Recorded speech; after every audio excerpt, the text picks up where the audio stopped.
নমস্কাৰ বন্ধু-বান্ধৱীসকল। বন্ধুসকল, সপোনত কুকুৰ দেখা মানে কি হয় তাৰে দুটামান কথা আজি আপোনালোকৰ আগত আলোচনা কৰিবলৈ ওলাইছোঁ। বন্ধুসকল, সপোনত কুকুৰ দেখা মানে বিপদত পৰা বা আপোনাৰ ভৱিষ্যত জীৱনত কিবা বিপদ হ'ব বুলি আগজাননী দিয়া। দ্বিতীয়তে,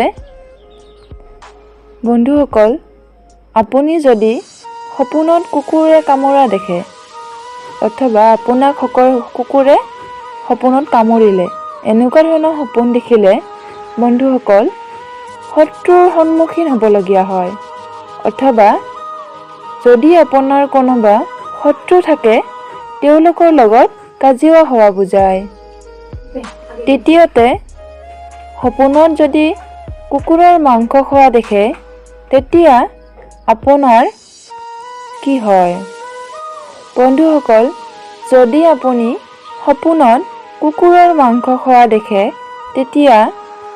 তেতিয়া আপোনাৰ স্ত্ৰী বা বন্ধুৰ লগত যদি আপোনাৰ কোনোবা আপোন মানুহ থাকে তাৰ ওচৰত বা তেওঁলোকৰ ওচৰত সাহায্য পোৱা বুজায়।